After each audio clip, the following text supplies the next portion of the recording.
اعوذ باللہ من الشیطان الرجیم بسم اللہ الرحمن الرحیم. اگر ہم چاہتے تو ایک ایک بستی میں ایک ایک نذیر اٹھا کھڑا کرتے, بہت رسول بھیج دیتے, لیکن ہمارا یہ پلان نہیں. ہم نے ایک کو بھیجا اور اس کے ذریعے سب کو قیامت تک اب پیغام پہنچانا ہے. یعنی نبی صلی اللہ علیہ وسلم تو جا چکے ہیں, یعنی رسول جا چکے ہیں, لیکن رسالت ختم نہیں ہوئی. رسالت آپ کی باقی ہے, کار رسالت باقی ہے. آپ قیامت تک کے لیے رسول ہیں, یعنی آپ کی رسالت کنٹینیو کر رہی ہے. اسی لیے کسی اور کو رسول بن کے آنے کی ضرورت بھی نہیں. ہمارے لیے بھی کون رسول ہیں؟ آپ ہی ہیں. 1400 سال پہلے کے لوگوں کے لیے بھی کون تھے؟ آپ ہی تھے. تو آپ اس کو ایک ہی سلسلے کی کڑی سمجھے. یہ نہیں کہ وہ وہاں پر بس چیپٹر کلوز ہو گیا, اب ہم ایسے ہی آزاد ہیں جو جی چاہے کریں. ایسا نہیں کر سکتے. ہمارے لیے بھی وہی رسول ہے. بس اے نبی کافروں کی بات ہرگز نہ مانو اور اس قرآن کو لے کر ان کے ساتھ جہاد کبیر کرو. وجاہدہم بہ جہادا کبیرا. گویا قرآن کا کام کرنا جہاد کبیر ہے, بہت بڑا جہاد ہے. ہمارے ہاں عام طور پر جنگ کرنے کو جہاد سمجھا جاتا ہے, جبکہ اس سے پہلے ایک سٹیپ ہے, اور وہ ہے قرآن کے پیغام کو خود سمجھنا, عمل کرنا, دوسروں کو پہنچانا, اور اس پہنچانے کے راستے میں جو مشکلات آئیں ان پر صبر کرنا, اور پھر بھی جمے رہنا اور استقامت سے اس کام کو کرتے رہنا, اور وسیع پیمانے پہ کرنا. یہ نہیں کہ بس جو تھوڑا بہت کر لیا اسی پہ راضی ہو گئے, کیونکہ جہادن کبیرہ ہے. کبیر کس کو کہتے ہیں؟ بڑے کو, بڑا, بڑے پیمانے پر. لہذا جب بھی قرآن کی خدمت کا کوئی کام آپ سوچیں تو اس کو صرف ایک لمیٹڈ حساب سے نہ دیکھیں, صرف اپنے تک نہ رکھیں, اسے آگے بھی لے جائیں. اور قرآن کتاب ہے دعویٰ کی, دس از دعویٰ بک. ہر آیت میں ہم کو میسج ملتے ہیں, ہمیں پکارا جاتا ہے, بتایا جاتا ہے, ہمیں کال کیا جاتا ہے, کبھی یا ایھا الناس کہہ کے, کبھی یا ایھا الذین آمنوا کہہ کے, اور جو نہیں مانتے ان کو کسی اور. لیکن ہے کیا؟ کال, اے لوگو, پکار, انویٹیشن, دعویٰ. ہم نے تو قبول کر لی, اب ہمارا فرض کیا اسے اوروں تک لے جائیں. تو دوسروں تک اس کو لے کے جانا یہ دراصل کیا ہے؟ جہادن کبیرہ.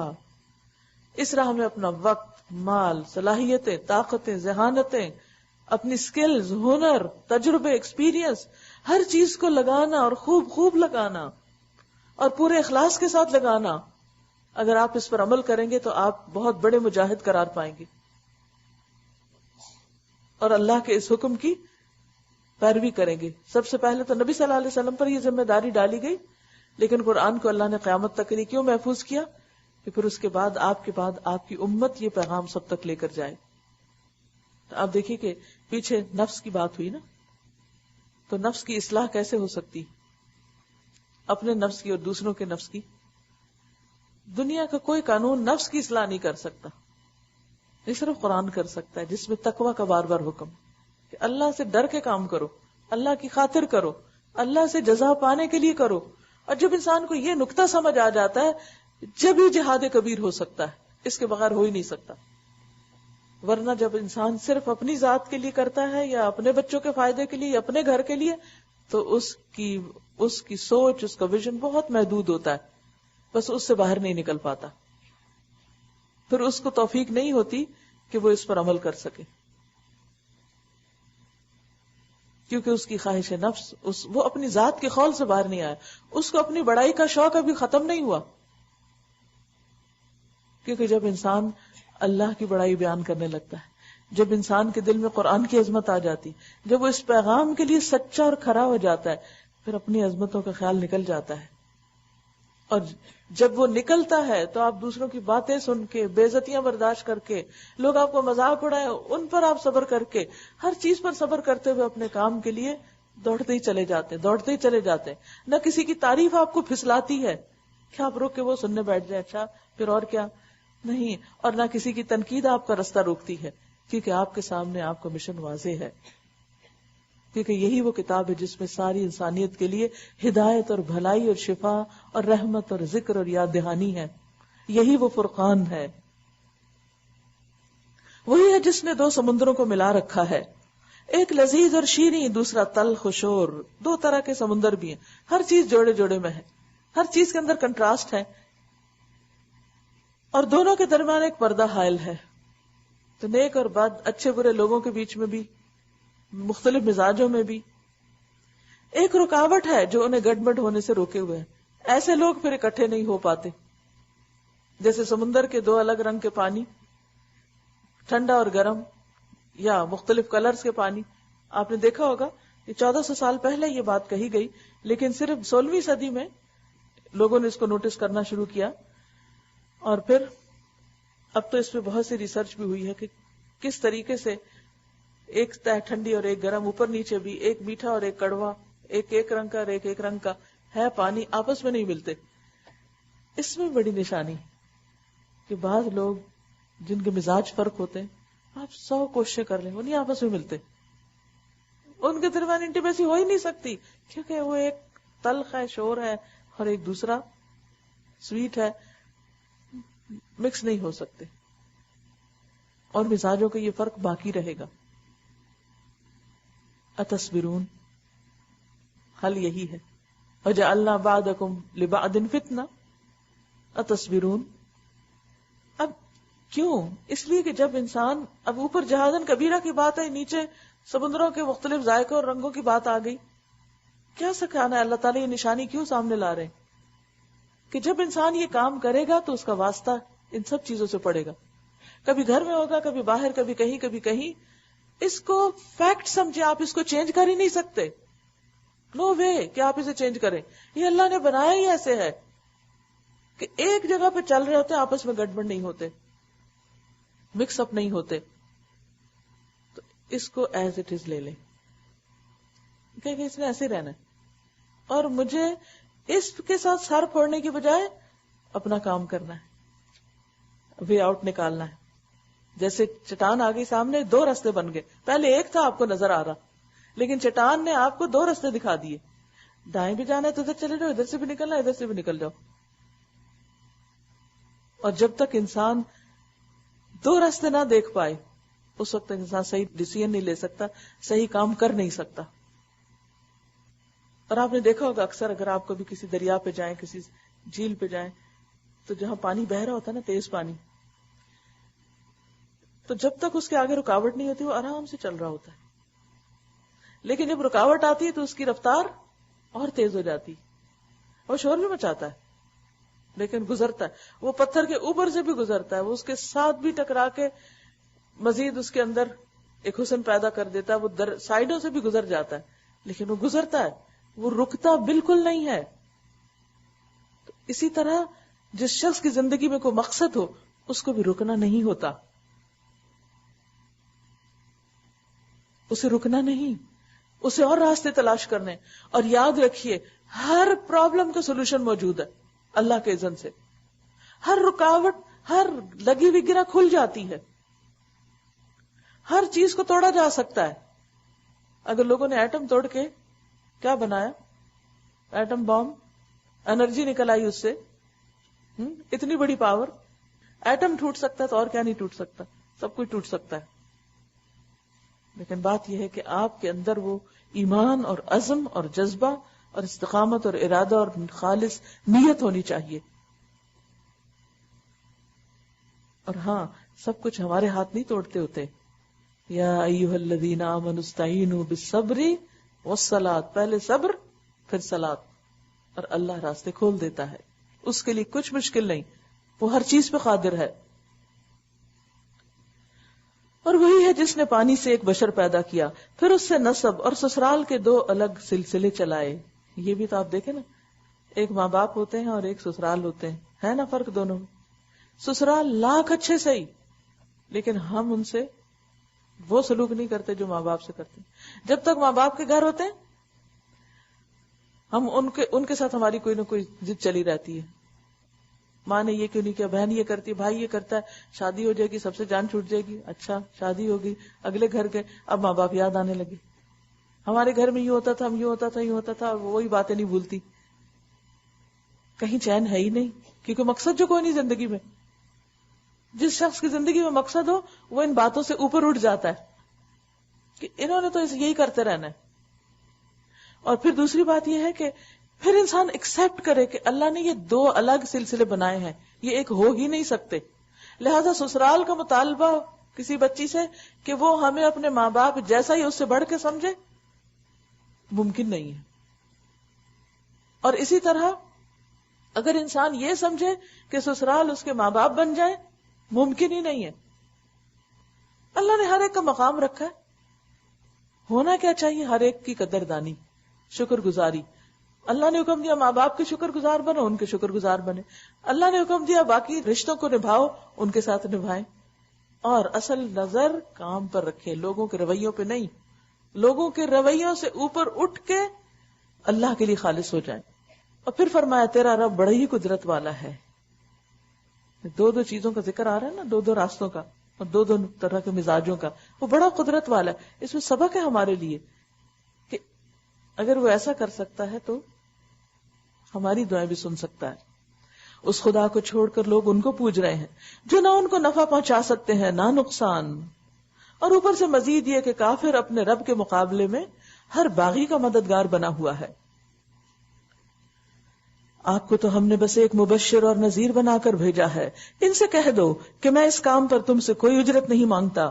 میری اجرت بس یہی ہے کہ جس کا جی چاہے وہ اپنے رب کا راستہ اختیار کر لے.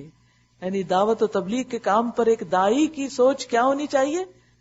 اسے لوگوں کے شکریہ کا انتظار نہیں ہونا چاہیے، ان سے کسی فیور اور کسی فائدے کا انتظار نہیں ہونا چاہیے اور توقع نہیں رکھنی چاہیے. اس کا اجر، اس کا ریوارڈ کیا ہے کہ لوگ اپنے رب سے جڑ جائیں. اس کی خوشی کب ہوتی ہے؟ جب لوگ اللہ سے جڑنے لگتے، اللہ کی طرف جانے لگتے، تو اس کی روح کی گہرائیوں تک خوشی اتر جاتی. اور یہی ریوارڈ اس کے لیے بہت کافی ہو جاتا ہے کہ جس کے لیے وہ محنت کر رہا تھا اس کا نتیجہ نظر آنے لگا. جس رب کی طرف وہ بلا رہا تھا لوگ رب کی طرف جانے لگے. اور یہی شخص پھر اپنی ذات سے بھی بے نیاز ہو جاتا ہے. لوگوں کے رویے سے تو ہوتا ہے، اپنی ذات کے تقاضوں اور نفس کے تقاضوں سے بھی جیت جاتا ہے. پھر وہ ان کو پورا کرنے کی اس کو ضرورت نہیں ہوتی کیونکہ اس کو ایک بڑی خوشی مل گئی. نفس کی خواہشات عموماً سفلی ہوتی، سفلی مطلب گھٹیا چیزیں، اور انسان کا مقصد اعلیٰ چیز ہوتا ہے. جب اعلیٰ چیز میں انسان کو اچیومنٹ ہونے لگتی تو انسان سفلی چیزوں کی پرواہ نہیں کرتا. وَتَوَكَّلْ عَلَى الْحَيِّ الَّذِي لَا يَمُوتُ. اے محمد صلی اللہ علیہ وسلم اس خدا پر بھروسہ رکھو جو زندہ ہے اور کبھی مرنے والا نہیں. اس کی حمد کے ساتھ اس کی تسبیح کرو. اپنے بندوں کے گناہوں سے بس اسی کا باخبر ہونا کافی ہے. وہ جس نے 6 دنوں میں زمین اور آسمانوں کو اور ان ساری چیزوں کو بنا کر رکھ دیا جو آسمان و زمین کے درمیان ہے. پھر آپ ہی کائنات کے تخت سلطنت عرش پر جلوہ فرما ہوا. رحمان اس کی شان بس کسی جاننے والے سے پوچھو کہ کون ہے وہ. فاسأل بہ خبیرا. اور یہ خبیر کون ہے؟ اپنے اپنے فیلڈ کے ماہر فن لوگ. کوئی ایسٹرالوجسٹ ہو سکتا ہے، کوئی سائنٹسٹ ہو سکتا ہے، کوئی جیولوجسٹ ہو سکتا ہے. جب آپ ان سے بات کرتے ہیں، جب وہ اپنے فیلڈ کو جان کر پھر قرآن کو سمجھتے ہیں، تو جو پہلو وہ آپ کو دکھا سکتے ہیں وہ عام لوگ نہیں دکھا سکتے. مثلاً اگر آپ اپنے باڈی کی اناٹمی کو ہی پڑھیں اور اس میں مختلف چیزیں کس طرح کام کر رہی اور کس طرح ہماری باڈی فنکشن کرتی ہے اور کس طرح اللہ تعالیٰ ہم کو ہمارے جسم کے ایک ایک سیل کو غذا پہنچاتا ہے. اگر یہ آپ کے ذمہ لگ جاتا کہ ایک ایک سیل کو کھانا دو، لے کے سوئی کا ناکا، اس سے بھی بات نہ بنتی. پہنچاؤ، ڈالو اس کے اندر خوراک. کہاں سے ڈالتے؟ ہم تو مزے سے کھا جاتے ہیں اور پھر وہ باڈی ساری کام کرتی رہتی ہے. اندر ہی اندر اتنے 1 فٹ کے اندر کتنی بڑی بڑی مشینیں لگی ہوئی ہیں، ہر ایک کو فوڈ سپلائی کر رہی ہیں. فاسأل بہ خبیرا. ان سے جا کے پوچھو، ان سے معلوم کرو جو جانتے ہیں کہ مختلف چیزوں میں اللہ کی رحمت کیسے کام کر رہی ہے. اور اگر اللہ کی رحمت نہ ہوتی ایک دن زندہ نہ رہ سکتے. اور جب وہ خوراک روک لیتا نا تو پھر کوئی زندہ بھی نہیں کر سکتا.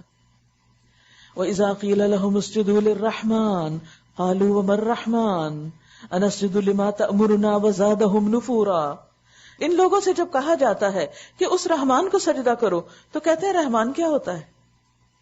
ناقدر لوگ، کیا بس جسے تو کہہ دے اسی کو ہم سجدہ کرتے پھریں؟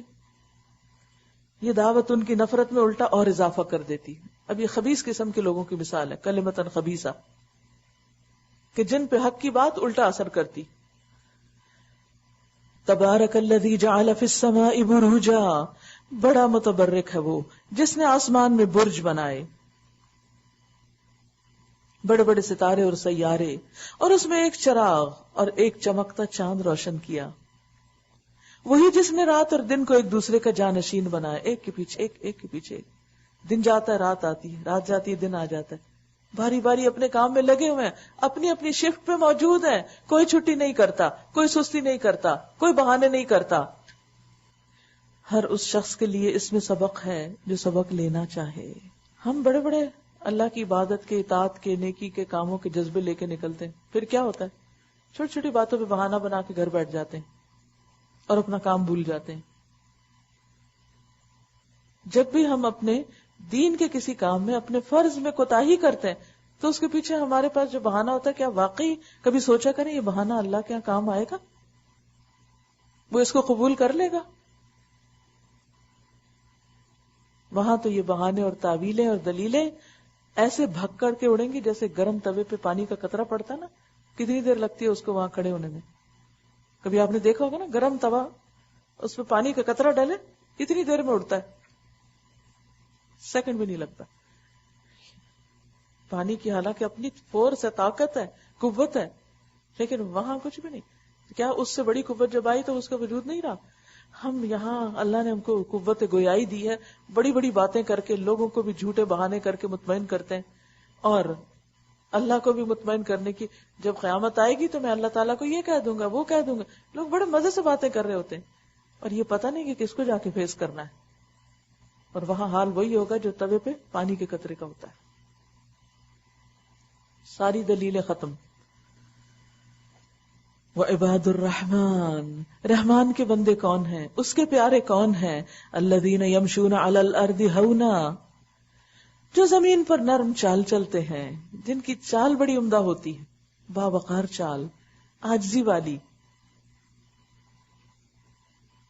اور جاہل ان کے منہ کو آئیں تو کہہ دیتے ہیں تم کو سلام. والذین هم عن اللغو معرضون، بےہودہ بیکار فضول بحثوں میں نہیں پڑتے کیونکہ انہیں اپنا وقت بچانا ہوتا ہے.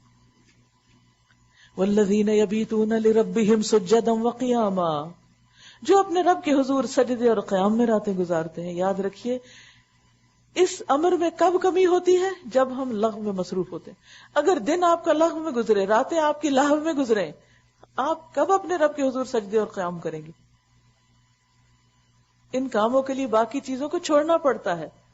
اور رات کے سجدے اور قیام جو ہے یہ انسان کے فوکسڈ ہونے کی دلیل ہے کہ اس نے اپنی زندگی کا مقصد پا لیا اور اس کو پتہ چل گیا کس چیز میں فائدہ اور کس میں نہیں ہے. جو دعائیں کرتے ہیں اے ہمارے رب جہنم کے عذاب سے ہم کو بچا لے، اس کا عذاب تو جان کا لاگو ہے، وہ تو بڑا ہی برا مستقر اور مقام ہے. یعنی راتوں کو جاگ کر سجدے قیام کر کے آگے طاق راتیں آ رہی ہیں، ابھی سے تیاری شروع کر دیجئے. ان دنوں میں زیادہ ایسے کام نہ کیجئے کہ جن کی وجہ سے رات کی عبادت متاثر ہو. یہ سب کچھ کر کے بھی، کیونکہ جب ہم وہ کر لیتے ہم کہتے ہیں اب تو ہم کو تو پاس ہونے کا سرٹیفکیٹ مل گیا، اب تو ہم جنت میں گئے کہ گئے، کیونکہ ہم نے طاق راتیں جاگ لی سال میں. لیکن یہاں کیا حال ہے؟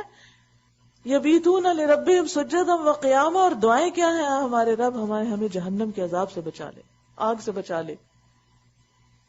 ان کو کوئی مان ہے ہی نہیں کسی نیکی کا کہ ہم بڑے تہجد گزار ہیں تو اب ذرا اکڑ کے بیٹھ جائیں کہ ہم تہجد گزار ہیں، اب ہمیں کیا چیز نقصان دے گی. نہیں، پھر بھی ان کے اندر عاجزی ہے.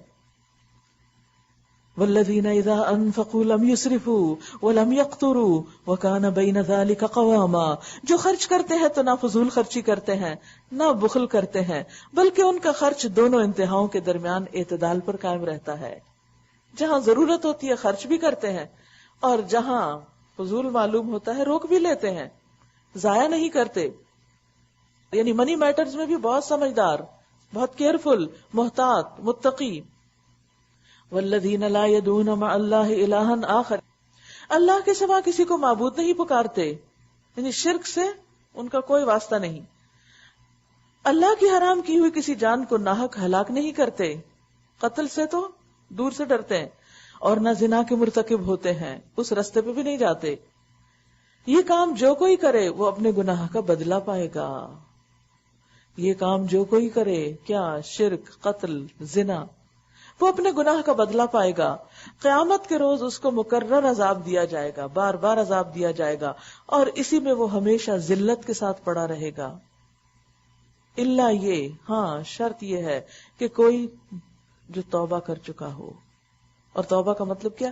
باز آ جائے اور پھر کبھی اس رستے پہ پلٹ کے نہ جائے. جو توبہ کرتا ہو اور ایمان لے آئے، کیونکہ یہ عمل انسان کے ایمان کے بھی دشمن ہے. شرک، قتل، زنا، کبیرہ گناہ. اور ایمان لا کر صالح عمل کرنے لگا ہو تو اس کی زندگی میں جو برائیاں ہوئی ان کا کفارہ ہو جائے گا، نیکیاں بدیوں کو مٹا دیں گی. فَأُولَٰئِكَ يُبَدِّلُ اللَّهُ سَيِّئَاتِهِمْ حَسَنَاتٍ، ایسے لوگوں کی برائیوں کو اللہ بھلائیوں سے بدل دے گا. یعنی یہ گناہ بھی ان کے حق میں نیکیوں میں بدل جائیں گے، یہ پتھر ہیرے بن جائیں گے، کیونکہ انہوں نے کیا کیا؟ بالکل اصلاح کر لی، اپنے ماضی سے ٹوٹلی رشتہ کاٹ لیا، بالکل ایک نیو بورن کی طرح نئی زندگی بسر کرنے لگے. لیکن اگر پھر پیچھے پلٹے تو اگلے اور پچھلے سارے گناہ اکٹھے کر لیے جائیں گے. وَكَانَ اللَّهُ غَفُورًا رَحِيمًا، اور اللہ بڑا غفور الرحیم ہے. وَمَن تَابَ وَعَمِلَ صَالِحًا، اور جو توبہ کر لے، پلٹ آئے اور نیک عمل کرے، فَإِنَّهُ يَتُوبُ إِلَى اللَّهِ مَتَابًا، تو وہ اللہ کی طرف پلٹ آتا ہے جیسا کہ پلٹنے کا حق ہے، پوری طرح پلٹنا. جب آپ کسی چیز کی طرف پلٹ جاتے ہیں تو پہلے جدھر جا رہے تھے ادھر آپ کی کیا ہو جاتی ہے؟ پیٹ بیک ہو جاتی ہے. تو جب بیک ہوتی ہے تو آپ کچھ دیکھ سکتے ہیں؟ نہیں، پھر دیکھتے بھی نہیں. کچھ سوچتے ہیں اس کے بعد؟ سوچتے بھی نہیں. جس چیز سے انٹرسٹ ہوتا ہے انسان کی توجہ اس طرف ہوتی ہے، دوسری طرف خود بخود پیٹ ہو جاتی ہے. ایک تو یہ رویہ ہوتا ہے کہ انسان گناہ کرے، جب گناہ کی طرف جاتا ہے تو اللہ کی طرف پشت ہوتی، اس کی نافرمانی ہوتی، اور جب اللہ کی طرف پلٹ کے توبہ کرنے جاتا ہے تو گناہوں سے پشت ہو جاتی. اب اگر کوئی شخص اللہ کی طرف سچے دل سے چلا جاتا ہے اور گناہوں کو 100% چھوڑ دیتا ہے، یعنی خاص طور پر ان گناہوں کو جن کا ذکر کیا گیا، تو ان کے اوپر اللہ بہت مہربان ہے. کیونکہ یہاں سچی توبہ کا مطالبہ دراصل کیا جا رہا ہے. یہ سوچ کے کوئی شرک، قتل اور زنا نہ کرتا رہے کہ اللہ معاف کرنے والا، کسی وقت توبہ کر ہی لوں گا، یا پھر کر کے توبہ کر لی، پھر کہیں اور ٹیمپٹیشن ہوئی تو وہاں پھسل گئے. ایک دفعہ توبہ کر لی کہ اللہ آج کے بعد یہ نہیں کروں گا، اور پھر جب اس رستے پہ گئے، اس جگہ پہ گئے، پھر وہی کام شروع کر دیا. اور رحمان کے بندے وہ ہیں والذین لا یشہدون الزور، جو جھوٹ کے گواہ نہیں بنتے، جو جھوٹ کا مشاہدہ نہیں کرتے. جھوٹ کے خلاف حقیقت بات، یعنی جو بھی ان کے آس پاس خلاف حقیقت چیزیں ہیں ان سے ان کو کوئی دلچسپی نہیں. وَإِذَا مَرُّوا بِاللَّغْوِ مَرُّوا كِرَامًا، اور جب کسی لغو چیز پر ان کا گزر ہو جائے، کیونکہ رہتا تو دنیا میں ہے نا، دیکھنی تو پڑ جاتی ہے، کہیں کوئی سین نظر آ جاتا ہے، کچھ لوگ ایسے کام کرتے نظر آ جاتے ہیں، مَرُّوا كِرَامًا، تو شریف آدمیوں کی طرح گزر جاتے ہیں. ان کو ان چیزوں سے انٹرسٹ نہیں ہوتا، یہ نہیں کہ وہ سب کچھ چھوڑ چھاڑ کے وہاں بیٹھ جاتے ہیں، اچھا چونکہ اب یہ رستے میں آئی گئے تو اس لیے انجوائے کر لیں. وَالَّذِينَ إِذَا ذُكِّرُوا بِآيَاتِ رَبِّهِمْ لَمْ يَخِرُّوا عَلَيْهَا صُمًّا وَعُمْيَانًا، جنہیں اگر ان کے رب کی آیات سنا کر نصیحت کی جاتی ہے تو وہ اس پر اندھے اور بہرے بن کر نہیں رہ جاتے. یعنی اللہ کی بتائی ہوئی باتوں پر غور و فکر کرتے ہیں، اچھی طرح سنتے ہیں، اچھی طرح سمجھتے ہیں اور ان کو اپنے لیے رہنما بناتے ہیں. جو دعائیں مانگا کرتے ہیں والذین یقولون ربنا ربنا هب لنا من ازواجنا وذریاتنا قرۃ اعین واجعلنا للمتقین اماما، اے ہمارے رب ہمیں اپنی بیویوں اور اپنی اولاد سے آنکھوں کی ٹھنڈک دے، یعنی ہمارے گھر کے حالات بھی درست کر دے، کیونکہ انسان کے کام میں گھر کی پریشانیاں بہت بڑی رکاوٹ بن جاتی ہیں. کتنا بھی جذبہ سچا ہو، کتنا بھی مشن بلند ہو، لیکن جن رشتوں سے محبت ہوتی ہے ان کی طرف سے پہنچنے والی تکلیفیں یا ان کے اندر کی خرابیاں انسان کو بہرحال متاثر کرتی ہیں. اس لیے خاص طور پر عباد الرحمان اپنے گھر والوں کی بھی فکر کرتے ہیں، اور ان کے لیے بہت دفعہ ایسے ہوتا ہے کہ ہم کوشش کے باوجود ہم ان کی اصلاح نہیں کر سکتے، ہم ان کو تبدیل نہیں کر سکتے، لیکن دل تو اللہ کے ہاتھ میں نا، وہ جب چاہے تبدیل کر دے. تو وہ دعائیں کرتے ہیں، خوب خوب یہ دعا مانگتے ہیں کہ یا اللہ ہمیں اپنی بیویوں، اور بیویاں اگر مانگے تو شوہروں، اور اپنی اولاد سے آنکھوں کی ٹھنڈک دے، اور ہم کو پرہیزگاروں کا امام بنا. پرہیزگاروں کا امام وہ کیسے؟ ہر شخص اپنے گھر میں امام ہے، لیڈر ہے. کلکم راع وکلکم مسئول عن رعیتہ والمرأة راعیۃ فی بیت زوجہا. عورت بھی شوہر کے گھر میں نگران ہے. جب میاں چلا جاتا نا باہر، تب حکومت کس کی ہوتی؟ اب نائب کی ہو جاتی.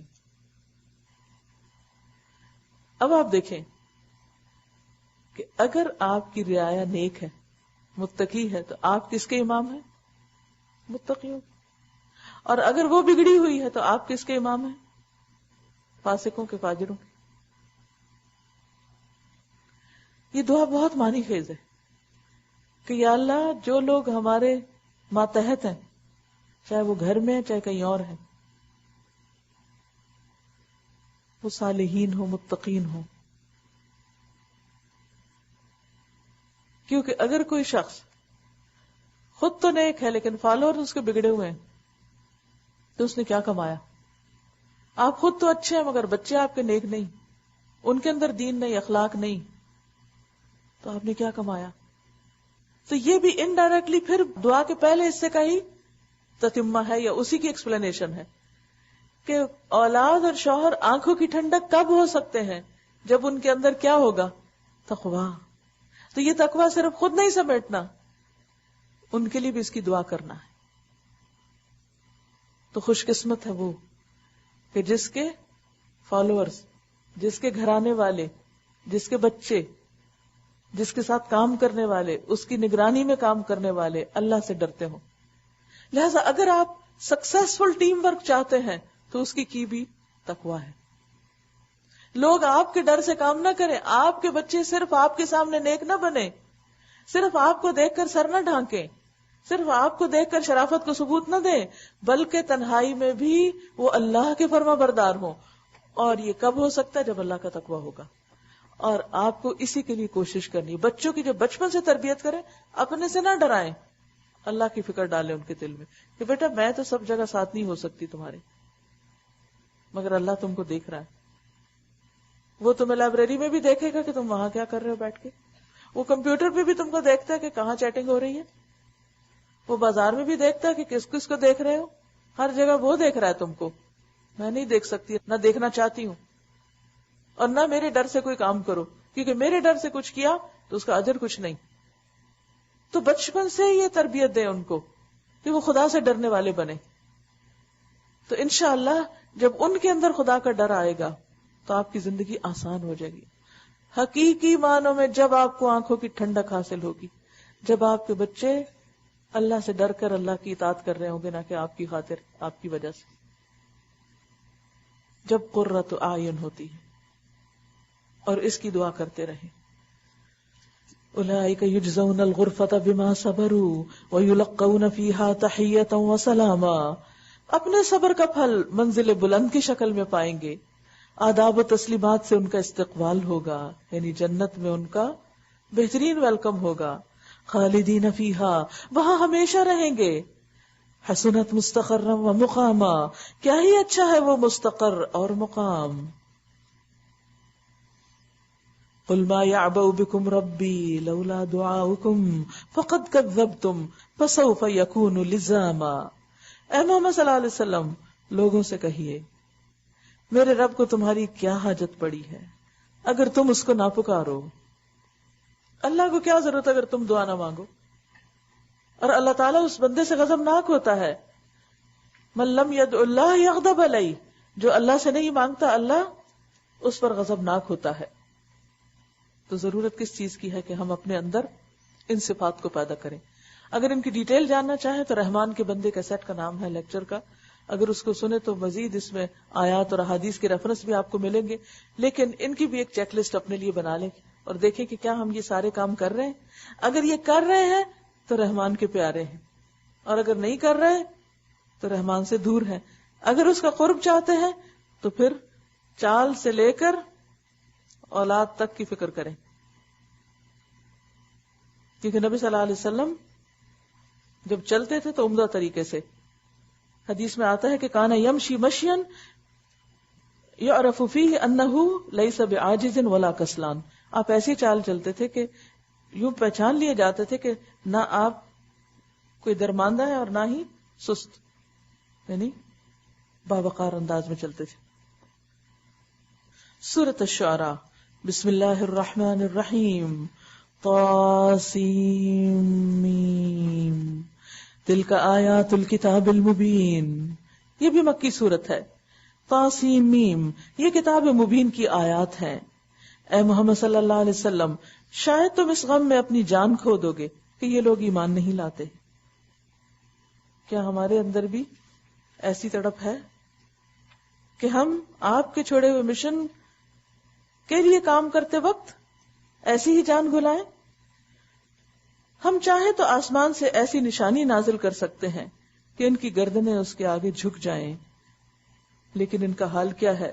وَمَا يَأْتِيهِم مِّن ذِكْرٍ مِّنَ الرَّحْمَٰنِ مُحْدَثٍ إِلَّا كَانُوا عَنْهُ مُعْرِضِينَ. ان لوگوں کے پاس رحمان کی طرف سے جو نئی نصیحت بھی آتی ہے یہ اس سے منہ موڑ لیتے ہیں. اور سورۃ الانبیاء میں آپ نے پڑھا کہ ان کے پاس رحمان کی طرف سے کوئی نصیحت جو نئی آتی ہے اس کو سنتے ہیں اور وہ کھیل میں ہی پڑے رہتے ہیں. اس پر کسی نے کامنٹ لکھا ہے کہ ہم سب اپنے آپ کو یہاں رکھ کر دیکھیں کہ کس طرح اللہ کی بات ہم تک آتی ہے اور ہم پھر بھی تبدیل نہیں ہوتے. تو ہم بھی ایک پارے کے بعد ایک پارہ پڑھتے چلے جا رہے ہیں، ہر روز نئی نصیحت ہم کو ملتی ہے، نئی بات پتہ چلتی ہے، لیکن ہم سب کو اپنے طرز عمل پر غور کرنے کی ضرورت ہے کہ کہیں ایسا تو نہیں کہ ہم صرف سنتے جا رہے ہیں اور اس کے بعد عمل میں کچھ آ نہیں رہا. اس کی ہمیں دعا بھی کرنی چاہیے، کوشش بھی کرنی چاہیے اور شکر بھی کرنا چاہیے. فَقَدْ كَذَّبُوا فَسَيَأْتِيهِمْ أَنبَاءُ مَا كَانُوا بِهِ يَسْتَهْزِئُونَ. اب کہ یہ جھٹلا چکے ہیں، ان قریب ان کو اس چیز کی حقیقت مختلف طریقوں سے معلوم ہو جائے گی جس کا یہ مذاق اڑاتے رہے ہیں. اور کیا انہوں نے کبھی زمین پر نگاہ نہیں ڈالی؟ آج جب باہر نکلے ضرور زمین کو خاص طور پر دیکھیں، کیونکہ اللہ تعالیٰ پوچھ رہے ہیں کہ کیا ڈالی ہے؟ تو آپ کہیں اللہ تعالیٰ میں ڈال رہی ہوں کہ ہم نے کتنی کثیر مقدار میں ہر طرح کی عمدہ نباتات اس میں پیدا کی ہے. یقیناً اس میں ایک نشانی ہے، تو ڈھونڈیے اس نشانی کو، کیا ہے وہ؟ مگر ان میں سے اکثر ماننے والے نہیں. اور حقیقت یہ ہے کہ تیرا رب زبردست بھی ہے اور رحیم بھی ہے. ان فی ذلک لآیہ وما کان اکثرهم مؤمنین وان ربک لہو العزیز الرحیم. انہیں اس وقت کا قصہ سناؤ جبکہ تمہارے رب نے موسیٰ علیہ السلام کو پکارا تھا، ظالم قوم کے پاس جا، فرعون کی قوم کے پاس، کیا وہ نہیں ڈرتے؟ اس نے عرض کیا، اے میرے رب، مجھے خوف ہے کہ وہ مجھ کو جھٹلا دیں گے، میرا سینہ گھٹتا ہے اور میری زبان نہیں چلتی. آپ ہارون کی طرف رسالت بھیجیں، اور مجھ پر ان کے ہاں ایک جرم کا الزام بھی ہے، اس لیے میں ڈرتا ہوں کہ وہ مجھے قتل کر دیں گے. فرمایا، ہرگز نہیں، تم دونوں جاؤ ہماری نشانیاں لے کر، ہم تمہارے ساتھ سب کچھ سنتے رہیں گے. کتنی زبردست تسلی ہے. تم جاؤ، جیسے آپ ایسا لگتا ہے نا کہ جیسے بعض اوقات آپ اپنے بچے کو کوئی کام دیتے ہیں اور کہتے ہیں کہ اچھا جاؤ یہ وہ کر کے آؤ، میں یہاں ڈور پہ کھڑی ہوں تمہیں دیکھ رہی ہوں، تم جاؤ جاؤ یہ کراؤ.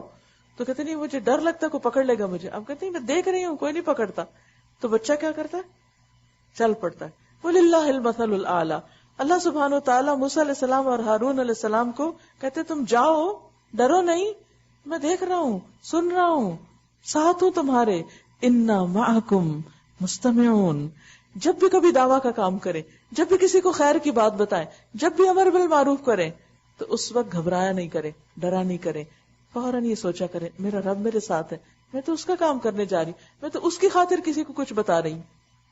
فرعون کے پاس جاؤ اور اس سے کہو کہ ہم کو رب العالمین نے اس لیے بھیجا ہے کہ تو بنی اسرائیل کو ہمارے ساتھ جانے دے. فرعون نے کہا، اب اس بات کا جواب نہیں دیا، irrelevant باتیں. کیا ہم نے تجھ کو اپنے یہاں بچہ سا نہیں پالا تھا؟ تو نے اپنی عمر کے کئی سال ہمارے ہاں گزارے اور اس کے بعد کر گیا جو کچھ کے کر گیا، وفعلت فعلتک التی فعلت وانت من الکافرین، اور تو بڑا احسان فراموش آدمی ہے۔ موسیٰ علیہ السلام نے جواب دیا، اس وقت وہ کام میں نے نادانستگی میں کیا تھا، مجھے پتا نہیں تھا۔ انوسینٹ مگر کتنا سچا جواب۔ یہ نہیں کہا نہیں میں نے تو نہیں کیا، وہ پتہ نہیں کس نے کیا، نہیں، میں نے کیا تھا لیکن مجھے اس وقت مجھے علم نہیں تھا۔ پھر میں تمہارے خوف سے بھاگ گیا، خود ہی بتا رہے ہیں، میں تمہارے خوف سے بھاگ گیا، اس کے بعد میرے رب نے مجھ کو حکم دیا اور مجھے رسولوں میں شامل کر لیا۔ رہا تیرا احسان جو تو نے مجھ پر جتایا، تو اس کی حقیقت یہ ہے کہ تو نے بنی اسرائیل کو غلام بنا لیا تھا، اس لیے مجھے تیرے ہاں پلنا پڑا۔ فرعون نے کہا، اب فرعون کے پاس کوئی جواب نہیں ان باتوں کا، فرعون نے کہا اور یہ رب العالمین کیا ہوتا ہے؟ اب جاننے کے لیے نہیں پوچھا، مذاق اڑاتے ہوئے پوچھا۔ موسیٰ علیہ السلام نے جواب دیا، آسمانوں اور زمین کا رب اور ان سب چیزوں کا رب جو آسمان اور زمین کے درمیان ہے، اگر تم یقین لانے والے ہو۔ موسیٰ علیہ السلام نے یہ اتنا زبردست دعویٰ کی ٹیکنیکس ہیں، ان ساری آیات میں وقت نہیں ہے کہ بیان کیا جائے، خود بھی آپ غور کیجئے کہ وہ مذاق اڑاتا ہے، اچھا یہ رب العالمین کیا ہے؟ تو موسیٰ علیہ السلام بہت شرافت سے جواب دیتے ہیں اور اس کے اس بات کو اگنور کر دیتے ہیں کہ اس نے کس نیت سے سوال کیا ہے، یہ کیوں ایسے کہہ رہا ہے۔ یہ بہت بڑی حکمت کی بات ہے کہ بعض اوقات کہنے والا انتہائی بدنیتی سے کوئی سوال کرتا ہے، کہنے والا انتہائی بے تکی بات کرتا ہے، لیکن آپ اپنا ٹیمپر لوز نہیں کریں، کنٹرول رہیں اور اسی کی بات کا اتنا بس جواب دے دیں جتنی اس نے بات کی ہے، اور یہ ظاہر نہ کریں کہ مجھے پتہ چل رہا ہے جو تم کر رہے ہو، کیونکہ بعض اوقات ہم یہ بتانے میں بڑی جلدی کرتے ہیں، مجھے پتا تمہاری انٹینشن، اور ہم غیر متعلقہ باتیں کرنے لگتے ہیں، اصل مقصد پیچھے رہ جاتا ہے۔ تو موسیٰ علیہ السلام کو یہ سارا انداز اتنا زبردست ہے کہ یوں محسوس ہوتا ہے کہ پورا فوکس اپنے کام پہ ہے اور ادھر ادھر کی لا یعنی غیر متعلق باتوں سے بالکل ایک طرف ہے۔ یہ بہترین مثال ہے کہ جس بندے کی زندگی میں مقصد ہوتا ہے وہ لوگوں کی فضول باتوں سے برہم نہیں ہوتا، ان کی پرواہ نہیں کرتا وہ کیا کہہ رہے ہیں کیا کر رہے ہیں، ان کو خاطر میں نہیں لاتا، وہ اپنے کام پر نظر رکھتا ہے۔ یہاں بھی وہ کیا کہہ رہے ہیں تو آپ اس کا جواب دیے چلے جا رہے ہیں اور بہترین دلیل کے ساتھ دیتے ہیں۔ اب فرعون کے پاس پھر جواب نہیں۔ فرعون نے اپنے گرد و پیش کے لوگوں سے کہا، بکھلایا ہوا لگتا ہے، سنتے ہو یہ کیا کہہ رہے ہیں؟ موسیٰ علیہ السلام نے کہا، تمہارا رب بھی اور تمہارے ان آباء و اجداد کا رب بھی جو گزر چکے۔ موسیٰ علیہ السلام نے اس کی پرواہ نہیں کی کہ فرعون کا ری ایکشن کیا ہے۔ اچھا ہم دیکھتے رہتے لوگوں کو، اگر لوگ ریسیپٹیو ہو تو ہم بات کرتے ہیں اور اگر وہ نہ ہو تو ہم کہتے ہیں کوئی بات نہیں، کوئی فائدہ نہیں سنانے کا۔ یہ کتنی دفعہ ہم کہتے ہیں اس کو بتانے کا کوئی فائدہ نہیں۔ موسیٰ علیہ السلام نے یہ نہیں کیا، موسیٰ علیہ السلام اپنی بات کو مکمل کرتے ہیں کیونکہ اس نے بیچ میں بات کاٹ دی تھی۔ یعنی جب موسیٰ علیہ السلام دعوت پیش کر رہے ہیں، حق پیش کر رہے ہیں، دلیل دے رہے ہیں، فرعون بے نیازی سے سن رہا ہے اور پھر اوروں کے ساتھ آپ سے نہیں بات کرتا، اوروں سے بات کرنے لگتا ہے۔ موسیٰ علیہ السلام فکر نہیں کرتے، کوئی پرواہ نہیں کرتے، اپنی بات مکمل کرتے ہیں۔ تمہارا رب بھی، تمہارے ان آباء و اجداد کا رب بھی جو گزر چکے۔ فرعون نے حاضرین سے کہا، پھر موسیٰ علیہ السلام کو نہیں جواب دے رہا، تو حاضرین سے باتیں کر رہا ہے۔ ذرا انداز دیکھیے، تمہارے یہ رسول صاحب جو تمہاری طرف بھیجے گئے بالکل ہی پاگل معلوم ہوتے ہیں۔ موسیٰ علیہ السلام سن رہے ہیں، کوئی آؤٹ برسٹ نہیں، کوئی غصے میں نہیں آتے، اچھا تم مجھے پاگل کہہ رہے ہو۔ اب اگر موسیٰ علیہ السلام یہ کرتے تو اصل کام تو بیچ میں رہ جاتا اور لڑائی کسی اور بات پہ شروع ہو جاتی۔ جو بامقصد انسان ہوتا ہے وہ محتاط رہتا ہے، والذین هم عن اللغو معرضون اذا مروا باللغو مروا کراما۔ irrelevant باتوں میں نہیں پڑنا، مقصد نہیں بھولنا۔ یہ بہت بڑا سبق ہے جو یہاں سے مل رہا ہے۔ موسیٰ علیہ السلام نے کہا، مشرق و مغرب کا رب اور جو کچھ ان کے درمیان ہے سب کا رب، اگر آپ لوگ کچھ عقل رکھتے ہیں۔ وہ پوچھ تو بیٹھا کہ رب کون ہے، اور موسیٰ علیہ السلام بتائے چلے جا رہے۔ ایسا لگتا ہے کہ زبردست دلائل سے بھرے ہوئے ہوتے اور بہت کچھ ان کے پاس ہے۔ اللہ تعالیٰ نے پوچھا ہاتھ میں کیا ہے، اتنی لمبی بات کی، اور اب اس نے رب کا پوچھا، ایک کے بعد ایک تعریف کیے جا رہے ہیں رب کی۔ فرعون نے کہا، اگر تو نے میرے سوا کسی اور کو معبود مانا تو تجھے بھی ان لوگوں میں شامل کروں گا جو قید خانوں میں پڑے سڑ رہے ہیں۔ دھمکی، دلیل کا جواب دلیل سے دیتے ہیں بھائی، دھمکی کیوں؟ اور یہ اکثر لوگوں کا وتیرہ ہے کہ آپ ان کو جب وہ خود ہی سوال کر لیتے ہیں پھر آپ ان کو جواب دیتے ہیں اور دلیل سے دیتے، پھر وہ غصے میں آ جاتے ہیں اور بات تو پیچھے چھوڑ کے آپ کو مرنے مرانے کی دھمکیاں دینے لگتے ہیں کہ ایسی تیسی تمہاری ایسا کر دیں گے ویسا کر دیں گے. موسیٰ علیہ السلام پھر غصے میں نہیں آئے، بالکل نہیں بھڑکے. کہا اگرچہ میں لے آؤں تیرے سامنے ایک سری چیز پھر بھی ایسا ہی کرو گے؟ قال فأت به ان كنت من الصادقین. اس کو یقین آیا، کہا اچھا تو لے اگر تو سچا ہے. اس کی زبان سے یہ بات نکلتے ہی موسیٰ علیہ السلام نے اپنا عصا پھینک دیا. حالانکہ چاہتے تو عصا پھینکتے ہوئے اندر جاتے اور سب کو دہشت ناک کرتے، پھر تقریر کرتے. ایسا نہیں کیا، پہلے بات پہنچائی، کیونکہ کرتب دکھانے تو جا نہیں رہے تھے. پہلے بات بتائی، میسج پہنچایا، فوکس میسج پہ ہونا چاہیے. اور یکا یک کیا ہوا، وہ ایک سری اژدہا تھا. اب سارے دربار والوں کے سامنے موسیٰ کا عصا اژدہا بنا ہوا ہے، سنیک، بگ سنیک. پھر اس نے اپنا ہاتھ بغل سے کھینچا اور سب دیکھنے والوں کے سامنے چمک رہا تھا، کیونکہ ہاتھ قوت کی علامت بھی ہوتے ہیں نا. اور وہ ہاتھ جو چمکے، آپ خود سوچیں کہ ہاتھ کے اندر سے روشنی نکلنے لگ جائے تو کس کو روشنی نظر نہیں آ رہی؟ لیکن اندھوں کو اب بھی نظر نہیں آ رہا کہ یہ اللہ کا رسول ہے. ان سب چیزوں کو جادو قرار دے دیا. فرعون اپنے گرد پیش کے سرداروں سے بولا، یہ شخص ایک یقیناً ماہر جادوگر ہے، چاہتا ہے کہ اپنے جادو کے زور سے تم کو تمہارے ملک سے نکال دے. اب بتاؤ تم کیا حکم دیتے ہو؟ انہوں نے کہا، اسے اور اس کے بھائی کو روک لیجئے اور شہروں میں ہرکارے بھیج دیجئے کہ ہر سیانے جادوگر کو آپ کے پاس لے آئیں. چنانچہ ایک روز مقرر وقت پر جادوگر اکٹھے کر لیے گئے اور لوگوں سے کہا گیا، تم اجتماع میں چلو گے؟ شاید کہ ہم جادوگروں کے دین پر ہی رہ جائیں اگر وہ غالب رہے. جب جادوگر میدان میں آئے تو انہوں نے فرعون سے کہا، ہمیں انعام تو ملے گا نا اگر ہم غالب رہے. اب پیغمبر کا مقصد کیا ہوتا ہے اور جادوگروں کا کردار میں واضح فرق ہے. پیغمبر پیغام پہنچانے آئے ہیں اور جادوگر انعام لینے آئے ہیں، دو مختلف مقاصد. اگر آپ لوگوں کو اس لیے دین کی بات بتا رہے ہیں کہ لوگوں سے فائدے اٹھائیں، آپ سچے دائی نہیں ہیں. سچا دائی لوگوں کے فائدوں پہ نظر نہیں رکھتا، وہ کس پہ نظر رکھتا ہے؟ میسج کنوے ہو جائے، فرض ادا ہو جائے، پیغام پہنچ جائے، کام ہو جائے، مقصد پورا ہو جائے. اور جس کے دل میں کھوٹ ہوتا ہے، جس کی نظر فائدوں پہ ہوتی ہے، جب اس کے فائدے کو ذرا بھی کوئی نقصان پہنچنے لگتا ہے تو وہ دین کیا، اللہ کیا، رحمان کیا، ہر چیز سے ہاتھ اٹھا کے پیچھے پلٹ جاتا ہے اور سب کام چھوڑ کے بیٹھ جاتا ہے. اس نے کہا، ہاں اور تو تم اس وقت مقربین میں شامل ہو جاؤ گے. موسیٰ علیہ السلام نے کہا، پھینکو جو کچھ تمہیں پھینکنا ہے. انہوں نے فوراً اپنی رسیاں اور لاٹھیاں پھینک دی اور بولے، فرعون کے اقبال سے ہم ہی غالب رہیں گے. فرعون کی وہ بڑائی بیان کر رہے ہیں، شان بیان کر رہے ہیں. پھر موسیٰ علیہ السلام نے اپنا عصا پھینکا تو یکا یک وہ ان کے جھوٹے کرشموں کو ہڑپ کرتا چلا جا رہا تھا. اس پر جادوگر بے اختیار سجدے میں گر پڑے. فرعون بھول گیا، اب رب العالمین یاد آ گیا اور بول اٹھے کہ مان گئے ہم رب العالمین کو. آمنا برب العالمین، موسیٰ اور ہارون کے رب کو. فرعون نے کہا، تم موسیٰ کی بات مان گئے قبل اس کے کہ میں تم کو اجازت دوں؟ ضرور یہ تمہارا بڑا ہے جس نے تمہیں جادو سکھایا ہے. الزام تراشی. جس کے پاس حق نہیں ہوتا، دلیل نہیں ہوتی، وہ یہی ہتھ کنڈے استعمال کرتا ہے. اچھا ابھی تمہیں معلوم ہوا جاتا ہے، میں تمہارے ہاتھ پاؤں مخالف سمتوں سے کٹوا دوں گا اور تم سب کو سولی چڑھا دوں گا. انہوں نے جواب دیا، کچھ پرواہ نہیں، ہم اپنے رب کے حضور پہنچ جائیں گے اور ہمیں توقع ہے کہ ہمارا رب ہمارے گناہ معاف کر دے گا، کیونکہ سب سے پہلے ہم ایمان لائے ہیں. ان کو اپنے اس ایمان لانے پر بھی خوشی تھی کہ فرعون کو توفیق نہیں، اس کے درباریوں کو نہیں، ہم کو اللہ نے توفیق دے دی. تو اب ہم اگر تم ہمیں مار بھی دو گے تو ہمارے پاس تو ایک اور جگہ ہے جانے کی، کیا فرق پڑتا ہے اگر ہم یہاں نہ رہیں اور وہاں چلے جائیں. یہ چیز انسان کو بے خوف کر دیتی ہے، بہادر بنا دیتی ہے.